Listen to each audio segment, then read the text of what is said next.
ನನ್ನ ಪ್ರೀತಿಯ ವಿದ್ಯಾರ್ಥಿಗಳೇ, ಇಂದಿನ ತರಗತಿಗೆ ನಿಮಗೆಲ್ಲ ಸ್ವಾಗತ. ತಾಳ್ಮೆಯ ಪೋಷಕ ವರ್ಗದವರೇ, ಈಗ ಪರೀಕ್ಷೆಗೆ ಮಕ್ಕಳಿಗೆ ಅಭ್ಯಾಸ ಮಾಡಿಸುವಂಥ ಸಕಾಲ. ಒಂದಿಷ್ಟು ಸಮಯ ಅವರಿಗೆ ಸಮಯಾವಕಾಶ ಮಾಡಿಕೊಡಿ. ಮಕ್ಕಳೇ ನಿಮ್ಮ ಆಸ್ತಿ. ನೀವು ಕೂಡಿಟ್ಟ ಹಣ, ಮನೆ, ಮಠಗಳಲ್ಲ, ಭೂಮಿಗಳಲ್ಲ.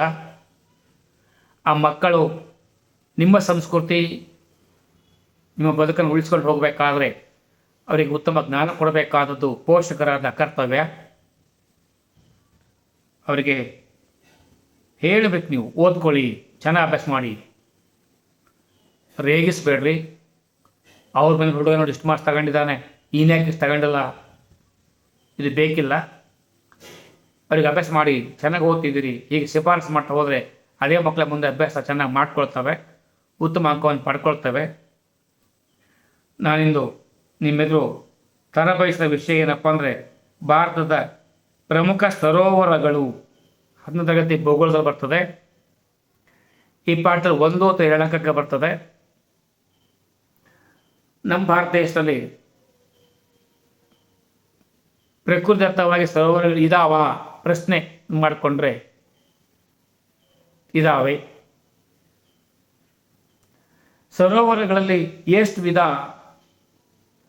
ಸರೋವರಗಳಲ್ಲಿ 2 ವಿಧ ಬರ್ತವೆ. ಒಂದು ಉಪ್ಪು ನೀರಿನ ಸರೋವರ, ಮತ್ತೊಂದು ಸಿಹಿ ನೀರಿನ ಸರೋವರ. ಇವು ಎಲ್ಲೆಲ್ಲಿ ಕಂಡು ಬರ್ತವೆ, ಯಾವ್ಯಾವುದನ್ನು ನೋಡ್ಕೊಂಡು ಬರೋಣ. ಮೊದಲನೇದಾಗಿ ಮಾನದಂಡಗಳು ಅಂದರೆ ಭಾರತದ ಅತಿ ದೊಡ್ಡ ಸಿಹಿ ನೀರಿನ ಸರೋವರ ಯಾವುದು ಅಂದರೆ ಉಲರ್ ಸರೋವರ. ಇದು ಜಮ್ಮು ಮತ್ತು ಕಾಶ್ಮೀರ ರಾಜ್ಯದಲ್ಲಿ ಕಂಡು ಬರ್ತದೆ. ಅತಿ ದೊಡ್ಡ ಒಳನಾಡಿನ ಉಪ್ಪು ನೀರಿನ ಸರೋವರ ಯಾವುದಪ್ಪ ಅಂದರೆ ಸಾಂಬಾರ್. ಅಂದರೆ ಉಲರ್ ಸಿಹಿ ನೀರಿನ ಸರೋವರ ಆದರೆ ಸಾಂಬಾರ್ ಇದು ಉಪ್ಪು ನೀರಿನ ಸರೋವರ. ಇದು ರಾಜಸ್ಥಾನ ಕಂಡು ಬರ್ತದೆ. ಅತಿ ದೊಡ್ಡ ಉಪ್ಪು ನೀರಿನ ಸರೋವರ ಯಾವುದು ಅಂದರೆ ಚಿಲ್ಕಾ ಸರೋವರ. ಇದು ಒಡಿಶಾದಲ್ಲಿ ಕಂಡು ಬರ್ತದೆ. ಅತಿ ದೊಡ್ಡ ಕೃತಕ ಸರೋವರ ಯಾವುದಪ್ಪ ಅಂದರೆ ಗೋವಿಂದ್ ವಲ್ಲಭ್ ಪಂತ್ ಸಾಗರ್, ಉತ್ತರ ಪ್ರದೇಶದಲ್ಲಿ. ಭಾರತದ ಅತಿ ಉದ್ದವಾದ ಸರೋವರ ಯಾವುದಪ್ಪ ಅಂದರೆ ವೆಂಬನಾಡ್, ಕೇರಳದಲ್ಲಿ. ನೋಡ್ಕೊಂಡು ಬರುವ. ನಾನು ನಿಮಗೆ ಹೇಳಿದೆ, ಚಿಲ್ಕಾ, ದಾಲ್, ಪುಲಿಕಾಟ್. ದಾಲ್ ಸರೋವರ ಹೌಸ್ ಭಾಳ ಅತಿ ದೊಡ್ಡ ಸಿಹಿನೀರಿನ ಸರೋವರ. ಇದು ಟೆಕ್ಟೋನಿಕ್ ಚಟುವಟಿಕೆಯ ಪರಿಣಾಮವಾಗಿ ರೂಪುಗೊಂಡಿರತಕ್ಕಂಥದ್ದು. ಝೀಲಂ ನದಿಯಿಂದ ನೀರನ್ನು ಪಡೆಯುತ್ತದೆ.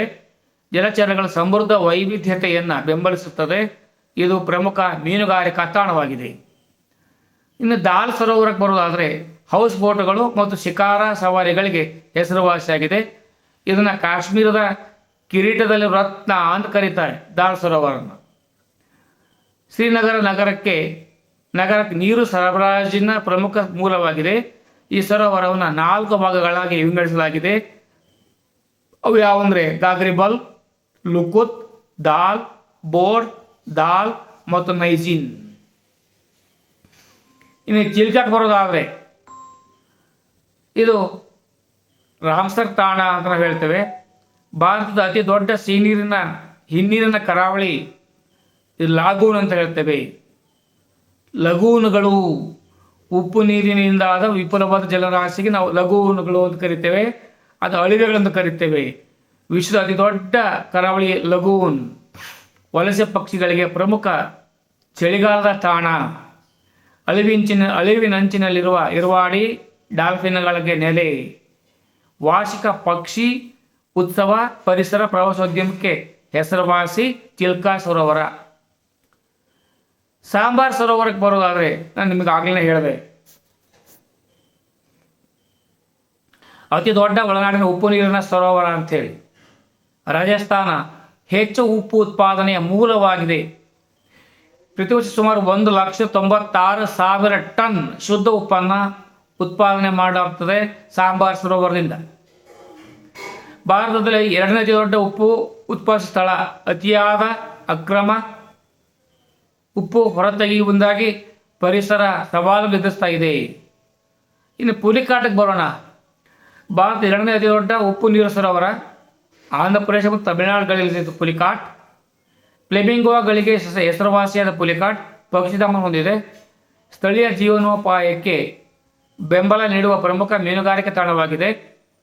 ಶ್ರೀಹರಿಕೋಟದ ತಡೆಗೋಡೆ ದ್ವೀಪವು ಸರೋವರವು ಬಂಗಾಳ ಕೊಲ್ಲಿಯಿಂದ ಬೇರ್ಪಡಿಸುತ್ತದೆ ಮತ್ತು ಇಸ್ರೋದ ಸತೀಶ್ ಧವನ್ ಬಾಹ್ಯಾಕಾಶ ಕೇಂದ್ರಕ್ಕೆ ನೆಲೆಯಾಗಿದೆ.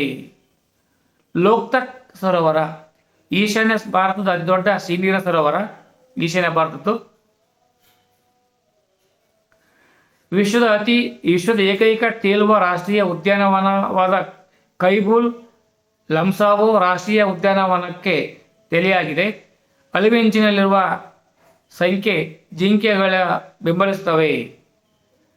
ವೆಂಬನಾಡ್ ಸರೋವರ ಅತಿ ಉದ್ದವ ಸರೋವರ, ಕೇರಳದ ಅತಿ ದೊಡ್ಡ ಸರೋವರ. ಪ್ರಸಿದ್ಧ ನೆಹರು ಟ್ರೋಫಿ ಹಾವು ದೋಣಿ ಓಟಕ್ಕೆ ಹೆಸರುವಾಸಿಯಾಗಿದೆ.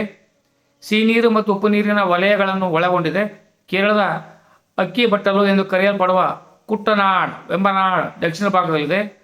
ಇದು ಭಾರತದಲ್ಲಿನ ಅತ್ಯಂತ ಕಡಿಮೆ ಎತ್ತರದಲ್ಲಿರುವ ಸರೋವರ ಮತ್ತು ಸಮುದ್ರದ ಮಟ್ಟಕ್ಕಿಂತ ಕೆಳಗೆ ಕೃಷಿ ನಡೆಯುವ ವಿಶ್ವದ ಕೆಲವೇ ಸ್ಥಳಗಳಲ್ಲಿ ಒಂದಾಗಿದೆ. ಅಷ್ಟಮುಡಿ ಸರೋವರ ಕೇರಳದ ಎರಡನೇ ದೊಡ್ಡ ಸರೋವರ. 8 ತೋಳುಗಳಿಗೆ ಹೆಸರುವಾಸಿಯಾಗಿದೆ. ಕೇರಳದ ಹಿನ್ನೀರಿನ ದ್ವಾರ ಎಂದು ಕರೆಯುತ್ತಾರೆ. ತೆಂಗಿನ ನಾರು ಉದ್ಯಮ ಮತ್ತು ಹಿನ್ನೀರು ಪ್ರವಾಸೋದ್ಯಮಕ್ಕೆ ಪ್ರಮುಖ ಕೇಂದ್ರವಾಗಿದೆ. ಕಿರಿದಾದ ಕಾಲುವೆಯ ಮೂಲಕ ಅರೇಬಿಯನ್ ಸಮುದ್ರಕ್ಕೆ ಸಂಪರ್ಕ ಹೊಂದಿದೆ. ಲೋನಾರ್ ಸರೋವರ ಜಗತ್ತಿನಲ್ಲಿ ಬಸಾಲ್ಟಿಕ್ ಬಂಡೆಗಳಲ್ಲಿ ಅತಿ ವೇಗದ ಪ್ರಭಾವದ ಕುಳಿ ಸರೋವರವಾಗಿದೆ. ಉಲ್ಕಾ ಶಿಲೆಯ ಘರ್ಷಣೆಯಿಂದ ರೂಪುಗೊಂಡಿದೆ. ಕ್ಷಾರೀಯ ಮತ್ತು ಉಪ್ಪು ನೀರು ವಿಶಿಷ್ಟ ಸೂಕ್ಷ್ಮಜೀವಿಗಳನ್ನು ಬೆಂಬಲಿಸುತ್ತದೆ. ಜ್ವಾಲಾಮುಖಿ ನಿರ್ಮಿತ ಸರೋವರ ತನ್ನ ವಿಶಿಷ್ಟತೆಗಾಗಿ ಭೂವಿಜ್ಞಾನಿಗಳು ಮತ್ತು ಪ್ರವಾಸಿಗರನ್ನು ಆಕರ್ಷಿಸುತ್ತದೆ. ಕೊಲೇರು ಸರೋವರ ಏಷ್ಯಾದ ಅತಿದೊಡ್ಡ ಆಳವಿಲ್ಲದ ಸಿಹಿನೀರಿನ ಸರೋವರ.